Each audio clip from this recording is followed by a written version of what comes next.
کچھ چیزوں کا تعلق جو ہے وہ فطرت سے ہے، انسان کی فطرت میں، جبلت میں انسان کی وہ رکھ دی گئی ہیں، جیسے مونچھوں کا بڑھ جانا اور ان کا کٹوانا، داڑھی کا رکھنا، بغلوں کے بال صاف کرنا، اسی طرح کلی کرنا، ناک صاف کرنا، ناخن تراشنا. یہ کچھ چیزیں ایسی ہیں جو انسان کی فطرت میں، جبلت میں انسان کی رکھ دی گئیں. اب ایک سوال یہ پیدا ہوتا ہے کہ جو شیطان ہے وہ جب انسان سو جاتا ہے تو اس کا ٹھکانہ کیا ہوتا ہے، انسانی جسم میں اس کا ٹھکانہ کیا ہوتا ہے؟ تو اس کے لیے حدیث مبارکہ ہے، آقا علیہ السلام نے ارشاد فرمایا کہ وہ انسان کے نتھنے میں آرام کرتا ہے. یہ ناک کا جو نتھنا ہوتا ہے اس کے اندر وہ آرام کرتا ہے.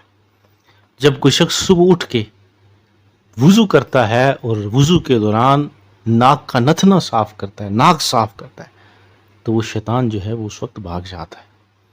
کہ وضو کی اتنی فضیلت اور عظمت ہے.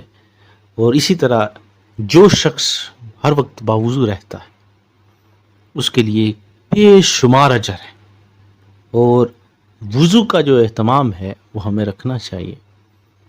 اب اس میں آپ دیکھیں کہ آپ کا چہرہ دھونا، کلی کرنا، مسواک کرنا، ناک کا نتھنا صاف کرنا، یعنی انگلیوں کا خلال کرنا، انگلیاں دھونا، پاؤں کی انگلیاں دھونا، پاؤں دھونا، یہ ساری چیزیں جب صاف ستھری ہوں گی تو یہ روز قیامت، حضور کا فرمان ہے کہ یہ روز قیامت چمک رہی ہوں گی.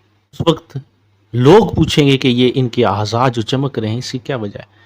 تو وہ جو چمکدار اعضاء والے ہوں گے وہ یہ کہیں گے، ان کے بارے میں یہ کہا جائے گا کہ یہ وہ لوگ ہیں جو دنیا میں باوضو رہتے تھے اور وضو اچھے طریقے سے کرتے